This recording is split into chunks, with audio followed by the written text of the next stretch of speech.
श्रीपादराजम शरणं प्रपद्ये।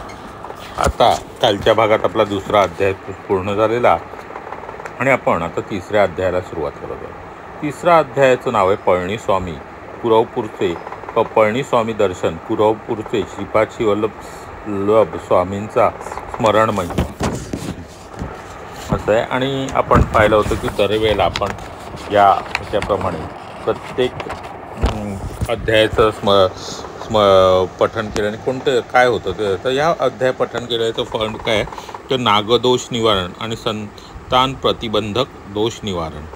तर ज्यांना नागदोष असेल किंवा संतान प्रतिबंधक असं काही दोष असेल त्यांनी हा अध्याय वाचायचा आहे। तर आपण आता अध्यायाला सुरुवात करूया। विचित्रपूर सोडून मी तीन दिवस प्रवास केला। मार्गात अन्न पाण्याची व्यवस्था ईश्वर कृपेने होती। चौथ्या दिवशी अग्राहपूरला पोचलो। तेथील एका ब्राह्मणाच्या घरासमोर उभे राहून मी ओम भिक्षाम देई असे म्हणून भिक्षा मागितली। त्या घरातून अतिशय क्रोधायमान झालेली एक स्त्री बाहेर आली व ती म्हणाली, भात नाही लात नाही। मी थोडा वेळ तसाच दारासमोर उभा राहिलो। थोड्याच वेळात त्या घरातील गृहस्थ बाहेर आले आणि म्हणाले, माझ्या पत्नीने रागाने माझ्या डोक्यावर मातीचे मडके फोडले। आता त्या किमती एवढे पैसे आणून द्या असे म्हणून घरातून बाहेर घालविले। मी आपणाबरोबर येतो, दोघे मिळून भिक्षा मागूया। मी म्हटले, समस्त जीवांचा अन्न पाणी पुरविणारे सर्वव्यापी असलेले श्री दत्तप्रभूच आहेत। समोरच्या पिंपळाच्या झाडाखाली बसून आपण त्यांचे चिंतन करूया। आम्ही दोघे विशाल पिंपळाच्या छायेत बसून दत्तप्रभूंचे भजन करू लागलो। भूक लागल्याने आवाजसुद्धा अगदी बारीक येत होता। इतक्यात तेथे विचित्रपूरच्या राजाचे दूत आले। ते म्हणाले, आमच्या युवराजांना बोलता येऊ लागले आहे। राजेसाहेबांनी तुम्हाला घेऊन या अशी आज्ञा केली आहे। आपण आमच्याबरोबर घोड्यावर चलावे। मी म्हणालो, मी एकटा येणार नाही, माझ्याबरोबर माझ्या मित्रास येऊ देत असल्यास मी येईन। त्या राजदूतांनी माझी विनंती मान्य केली। आम्हा दोघांनाच घोड्यावर बसून ते दूत राजवाड्याकडे निघाले। त्या गावचे लोक आश्चर्याने पाहत होते। राजवाड्यात पोचल्यावर राजाने आमचे स्वागत केले आणि तो म्हणाला, तुम्ही गेल्यानंतर आमचा युवराज एकाएकी बेशुद्ध पडला। आम्ही घाबरून गेलो। राज्यवैद्यांना बोलावले, परंतु ते येण्याच्या अगोदरच युवराज शुद्धीवर आला। त्याने डोळे उघडून दिगंबरा दिगंबरा श्रीपाद वल्लभ दिगंबरा असा मंत्राचा उच्चार करण्यास सुरुवात केली। थोड्या वेळाने युवराजाने सांगितले की तो बेशुद्ध असताना एक 16-17 वर्षाचा अजानबाहू अत्यंत दैदिप्यमान कांतीचा एक यती आला। त्याने युवराजांच्या जिभेवर विभूती घातली आणि त्या क्षणी त्याला वाचा प्राप्त झाली। राजाने विचारले, ते यती कोण होते? श्री दत्तप्रभूंशी त्यांचे नाते काय नाते ते सारे विस्तारपूर्वक सांगावे। मी सांगितले। युवराजाला दिसलेले 16-17 वर्षाचे दिव्य स्वरूप यती श्रीपाद श्रीवल्लभ होते। त्यांनीच युवराजास वाचा प्रदान केली। ते दत्तप्रभूचे कलियुगातील अवतार आहेत। त्यांच्या दर्शनासाठीच मी कुरवपूर येथे जात आहे। मार्गात अनेक पुण्यपुरुषांचे संत महात्म्यांचे दर्शन होत आहे। दरबारातील सर्व लोकांनी श्रीपाद श्रीवल्लभांचा एकमुखाने जय जयकार केला। त्या राजाने मला व माझ्याबरोबर आलेल्या त्या गृहस्थाला सुवर्णमुद्रा दान दिल्या। त्या घेऊन आम्ही निघालो। त्या राजगुरूंनी म्हटले, आपणामुळे आमचा ज्ञानोदय झाला आणि दत्त महिमा कळला। आम्ही आतापर्यंत वैष्णव व शैव या भेदाचं पापच करीत होतो। आपण आम्हास खरा मार्ग दाखविला। त्याचबरोबर आमच्याबरोबर माधव नंबूद्री नावाचा एक ब्राह्मणसुद्धा कुरवपुरात स्वामींच्या दर्शनास निघाला। आम्ही तिघे विचित्रपूर सोडून अग्राहपूर या गावी आलो। माझ्याबरोबर आलेल्या अग्राहपूरच्या गृहस्थाने राजाने दिलेल्या सुवर्णमुद्रा आपल्या पत्नीस दिल्या व अत्यंत आनंदित झाली। तिने सर्वांना यथेच्छ भोजन दिले। त्यानंतर ती स्त्री श्रीपाद श्रीवल्लभांची भक्त झाली। मी व माधव नंबूद्री चिदंबरमकडे जाण्यास निघालो। सध्याच्या गुंटूर म्हणजे गर्तपुरी मंडळातील नंबरू गावात अनेक विद्वान ब्राह्मणांचे वास्तव्य होते।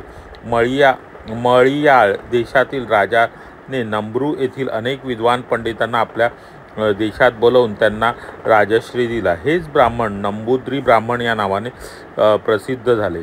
ते आचारसंपन्न असून परमेश्वरावर दृढ श्रद्धा असलेले वेदसंपन्न ब्राह्मण होते. परंतु माझ्याबरोबर आलेला माधव नंबूद्री लहानपणीच मातापित्यांच्या छत्राला मुकला असल्याने तो निरक्षर होता.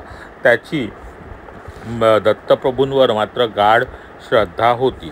चिदंबरमला गेल्यावर तेथे पळणीस्वामी नावाचे एक सिद्ध महात्मा असल्याचे कळले. त्यांच्या दर्शनासाठी पर्वताखालील एकांतात असलेल्या गुहेमध्ये गेलो. गुहेच्या द्वाराजवळ जातात पळणीस्वामींनी आम्हाला बघून माधवा, शंकरा, दोघे मिळून आलात, आमचे अहोभाग्य असे म्हटले.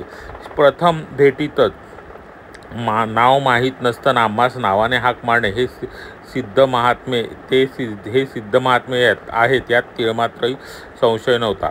स्वामी म्हणाले, बाबांनो, श्रीपाद श्रीवल्लभांच्या आज्ञेनुसार मी हा देह त्यागून तरुण अशा देहात प्रवेश करणार आहे. ती वेळ आता आली आहे. मी या शरीरात 300 वर्षे आहे. या देहाचा त्याग करून नूतन शरीरात पुन्हा 300 वर्षे राहावे अशी श्रीपादांची आज्ञा आहे.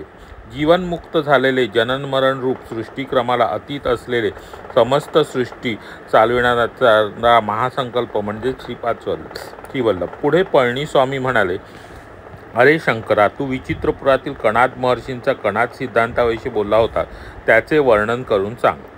आता बघा, आता आपला हा अध्याय 3 सुरुवात झालेली आहे आणि 3 अध्यायात काय आता विचित्रपूर सोडून जेव्हा शंकर भट हे पुढे निघालेले होते आणि ते 3-4 दिवस असा प्रवास करून 2-3 दिवसांचा 3 दिवस प्रवास केल्यानंतर ते अग्राहपूरला पोचले. अग्राहपूरला ते एका ब्राह्मणाच्या घरासमोर भिक्षा मागण्यास थांबले आणि ओम भिक्षाम देई असे म्हटले. तेव्हा त्या ब्राह्मणाची बायको बाहेर येऊन काय म्हणाली, पत्नी त्यांना, की भात नाही, लात नाही, काही नाही.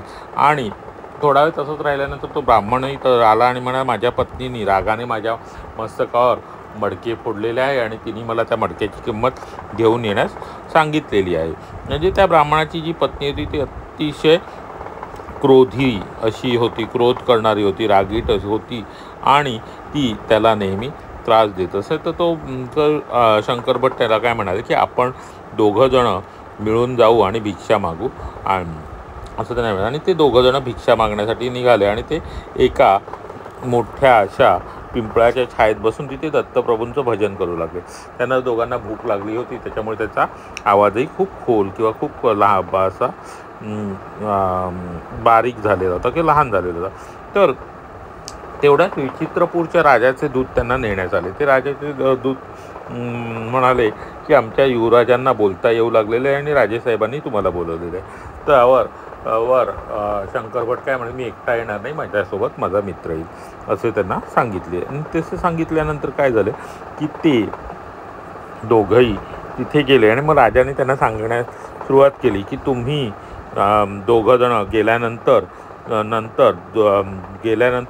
तुम्ही जेव्हा तुम्ही दोघंजण तुम्ही शंकर भटांना म्हणे तुम्ही गेल्यानंतर हा युवराज एकाएकी बेशुद्ध पडला आणि मी ज्यांना मी गुरूंना राजवैद्यांना बोलवण्यासाठी पाठवलं, पण त्यांचा निरोप दिला. पण ते राजवैद्य येण्यापूर्वी युवराज शुद्धीवर आला आणि तो शुद्धीवर आल्यानंतर त्यांनी काय म्हटलं, तर दिगंबरा दिगंबरा श्रीपाद वल्लभ दिगंबरा असा मंत्राचा उच्चार करण्यास त्यांनी सुरुवात केली. आणि त्यांनी नंतर सांगितलं, की त्याला एक 16-17 वर्षाचे यती दैदिप्यमान असे यती ते आले होते आणि त्यांनी त्याच्या जिभेवर विभूती घातली आणि त्या क्षणी त्याला वाचा प्राप्त झाली असं सांगितलं. तर त्यांनी विचारलं, की राजाने त्यांना विचारलं, विचित्रपूरच्या राजाने शंकर भटांना विचारलं, की ते यती कोण होते. तर शंकर भट म्हणे, ते यती म्हणजे साक्षात श्रीपाद श्रीवल्लभ होते. श्रीपाद दत्तप्रभूंनी कलियुगात श्रीपाद श्रीवल्लभ म्हणून अवतार घेतलेला आहे. त्यांच्या दर्शनासाठी मी कुरवपूर क्षेत्री जातो आहे असं सांगितलं. आणि वैद्यसुद्धा म्हणाले, की संत महात्म्यांचे दर्शन होतं. आणि शंकर भट काय म्हणे पुढे, त्यांच्या मुळे मला अनेक पुण्यपुरुषांचे मार्गात दर्शन होतं आहे. दरबारातील सगळ्या लोकांनी नंतर एकमुखाने श्रीपाद श्रीवल्लभांचा जय जयकार केला.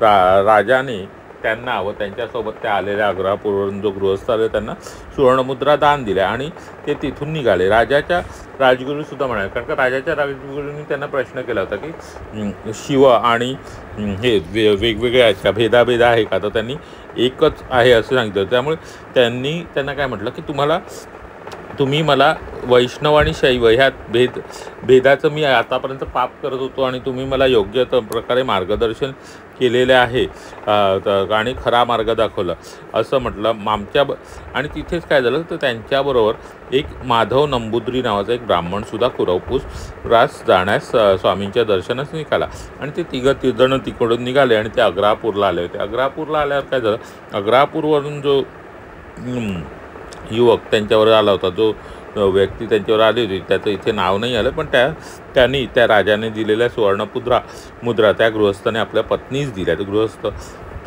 त्याने आणि ती अत्यंत आनंदित झाली आणि तिने मग सगळ्यांना भोजन दिलेलं आहे आणि भोजन दिल्यानंतर ती सुद्धा श्रीपाद श्रीवल्लभांची भक्त झालेली आहे असं तिकडे कथा आहे. आणि पुढे काय झालं, शंकर भट आणि माधव नंबूद्री हे दोघंही जण जाण्यास निघाले आणि ते चिदंबरममध्ये पोचलेले. तर चिदंबरममध्ये मध्ये काय झालेलं की मल्याळ देशातील राजाने नंबूद्री येथून विद्वान पंडितांना आपल्या देशात बोलावून घेतलं आणि त्यांना राजाश्रय दिला. ते नंबूद्री ब्राह्मण होते. पण त्यांच्यापैकी शंकर भट आपला जो माधव नंबूद्री होता आणि हे सगळे ब्राह्मण कसे होते तर आचार संपन्न असून परमेश्वरावर दृढ विश्वास असले वेदसंपन्न ब्राह्मण होते. परंतु माधव नंबूद्री जो आता शंकर भटांबरोबर निघालेला आहे त्याचं काय होतं, त्याचे माता पिता हे त्या छत्राला तो लवकर मुकल्यामुळे तो निरक्षर होता, म्हणजे त्याला काही येत नव्हतं असं. पण त्याची दत्तप्रभूंवर गाढ श्रद्धा होती आणि हे दोघंजणं नंबूद्री येथे गेल्यावर चिदंबरम येथे गेल्यावर त्यांना काय कळलं की तिथे पळणीस्वामी नावाचे एक सिद्ध महात्मा आहेत व ते मग त्यांच्या दर्शनासाठी हे दोघंजणं पर्वताखालील गुहेमध्ये गेले. त्या गुहेजवळ जातात. पळणीस्वामींनी दोघांना कशी हाक मारली, माधवा शंकरा दोघे मिळून आलात, आमचे अहोभाग्य अशी त्यांना हाक मारली. आणि त्यावेळेला त्यांच्या लक्षात आलं की ज्या महात्म्यांनी आपल्याला आपली नावं माहिती नसतानासुद्धा नावाने हाक मारली ते कोणी साधारण ही व्यक्ती नसून एक थोर असे महात्मा आहेत असे त्यांच्या लक्षात आले. लगेच सिद्ध महात्मा आहेत हे त्यांच्या लक्षात आलं. त्यानंतर त्या पळणीस्वामींनी त्यांना सांगितलं की बाबांनो, श्रीपादांच्या आज्ञेनुसार आता मी देह त्याग करणार आहे. माझा आत्मा या देहामध्ये 300 वर्ष होता, तर 300 वर्ष मी या देहाचा त्याग करून पुन्हा 300 वर्ष राहावे अशी श्रीपादांची आज्ञा आहे. म्हणजे त्यांचं बघा, ते 300 वर्ष आधी त्या ज्या देहात होते ते किती वर्ष होते, 300 वर्ष होतं. आणि 300 वर्षांनी ते पुढच्या 300 वर्षांसाठी ते पुन्हा नवीन देहात प्रवेश करणार आहेत आणि असं श्रीपाद श्रीवल्लभांचे आहे. ते काय म्हणतात, जीवनयुक्त झालेले जनन मरण रूप सृष्टीक्रमाला अतीत असलेले आणि समस्त सृष्टीला चालविणारा महासंकल्प म्हणजे श्रीपाद श्रीवल्लभ.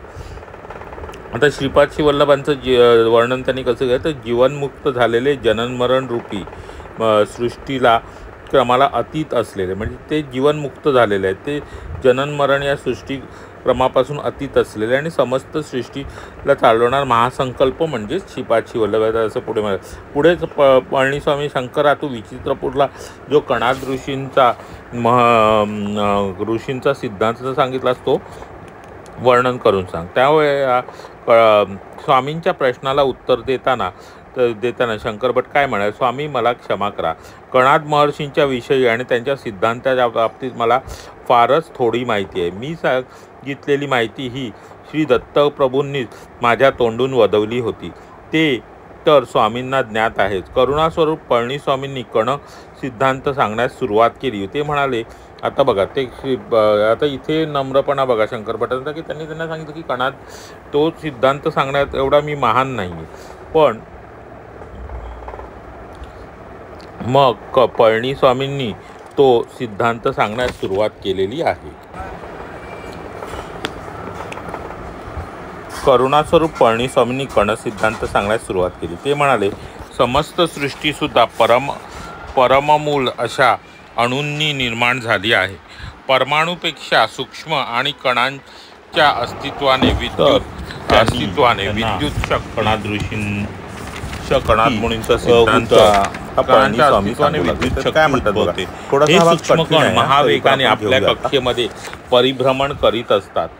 स्थूल सूर्याभोवती ग्रह आपल्या भिन्न भिन्न कक्षेतून परिभ्रमण करीत असतात, त्याचप्रमाणे सूक्ष्म कणसुद्धा आपल्या केंद्रबिंदूस अनुसरून परिभ्रमण करीत असतात.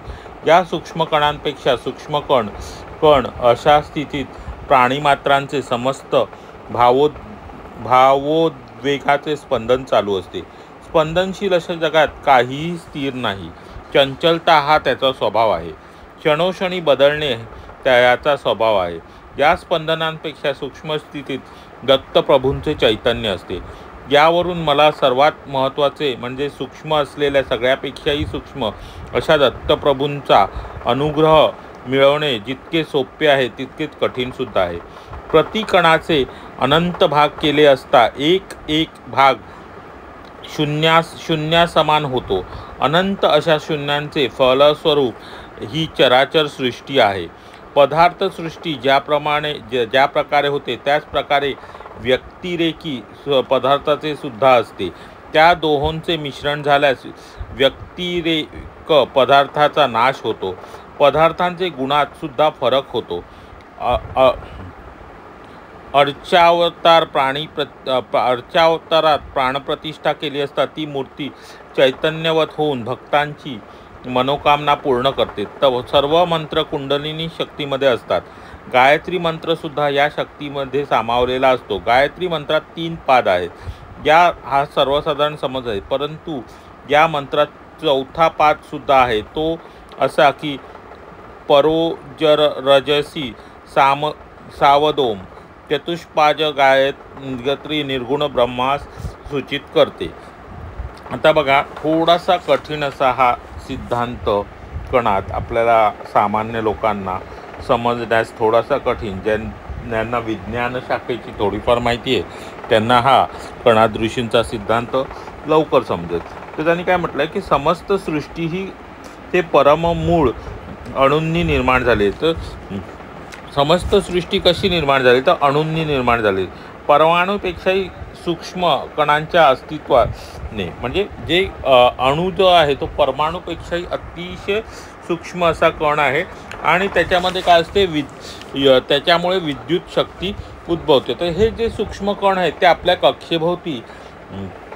कक्षेमध्ये मध्ये परिभ्रमण करीत असतात. आता हा जो भाग आहे तो विज्ञान शाखेतील लोकांना लगेच कळेल, कारण का एखाद्या कोणतंही जेव्हा आपण धातू म्हणतो किंवा जे बेसिक जे हे आहेत ते ऑक्सिजन, हायड्रोजन, कार्बन यांचं जेव्हा आपण ड्रॉइंग काढतो तेव्हा ते इलेक्ट्रॉन्स म्हणजे कोणताही ॲटम जो म्हणतो आपण, ॲटम म्हणजे अणू म्हणजे ॲटम, त्याचं जे आपण जेव्हा हे काढतो चित्र काढतो तेव्हा आपण त्या मध्यालया मध्ये केंद्रबिंदू असतो आणि त्याच्याभोवती जे इलेक्ट्रॉन्स किंवा जे निगेटिव्हली चार्ज ॲटम्स असतात ते फिरत असतात. हे असं त्याच्यामध्ये आपण चित्रामध्ये काढतो, ते तिथे नमूद केलेलं आहे. आणि की ते सूक्ष्मकण हे महावेगाने आपल्या कक्षेमध्ये परिभ्रमण करतात. सूर्याभोवती ग्रह आपल्या भिन्न कक्षेतून जसे परिभ्रमण करीत असतात त्याचप्रमाणे सूक्ष्मकणसुद्धा आपल्या केंद्रबिंदूस अनुसरून परिभ्रमण करतात. या सूक्ष्मकणांपेक्षा सूक्ष्म स्थितीत प्राणीमात्राचे समस्त भावोद्वेग स्पंदन चालू असते. म्हणजे आता हे जे आपलं जे भावोद्वेग स्पंदन आहे, आपल्या ज्या भावना असतात, आपली जी स्पंदनं असतात, जी विचारांची किंवा ही स्पंदनं जी आहेत ती त्यापेक्षाही सूक्ष्म स्वरूपात असतात. आणि आपल्या या स्पंदनांपेक्षाही अतिशय सूक्ष्म स्थितीत काय असतं तर दत्तप्रभूंचं चैतन्य असतं. या स्पंदनांपेक्षाही सूक्ष्म स्थितीत असं दत्तप्रभूंचं चैतन्य होतं. आणि त्यावरून सर्वात महत्त्वाचे म्हणजे सूक्ष्म असलेल्या सगळ्यापेक्षाही सूक्ष्म अशा प्रभूंचा अनुग्रह मिळवणे हे कसे जितके सोपे आहे तितकेच कठीण आहे असे इथे म्हटलेले आहे. आता हे लक्षात घ्या, थोडासा हा भाग समजण्यास कठीण आहे, त्यामुळे आपण हळूहळू हा पदार्थ काही गोष्टी आपल्याला खरंच कळणार नाही. तर काय असतं की पदार्थांच्या गुणात सुद्धा फरक पडतो. 2 पदार्थांचे मिश्रण झाल्यास त्याचा व्यक्तिरेक पदार्थाचा नाश होतो. आता कसं असतं, प्रत्येक पदार्थाचा एक मूळ गुण असतो.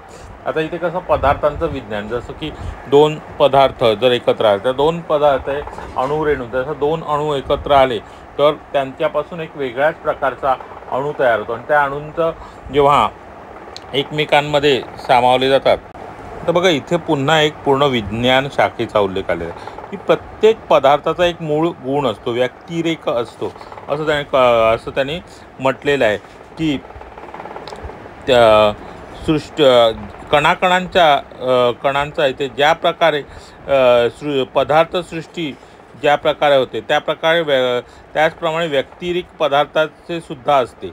ते दोन पदार्थांचे मिश्रण झाल्यास व्यक्तिरेख पदार्थाचा नाश होतो। आता व्यक्तिरेख म्हणजे काय, तर प्रत्येक, आता थोडंसं इंग्रजी वापरतो मी इथे, प्रत्येक पदार्थाची एक स्वतःचा असा एक गुणधर्म असतो किंवा त्याच्या प्रॉपर्टीज असतात, प्रत्येक पदार्थाचे अणू असतात। आणि जेव्हा दोन पदार्थ एकत्र येतात तेव्हा काय होतं, ते एकत्र आल्यावर त्यांचा जो मूळ गुण असतो त्याचा नाश पावतो।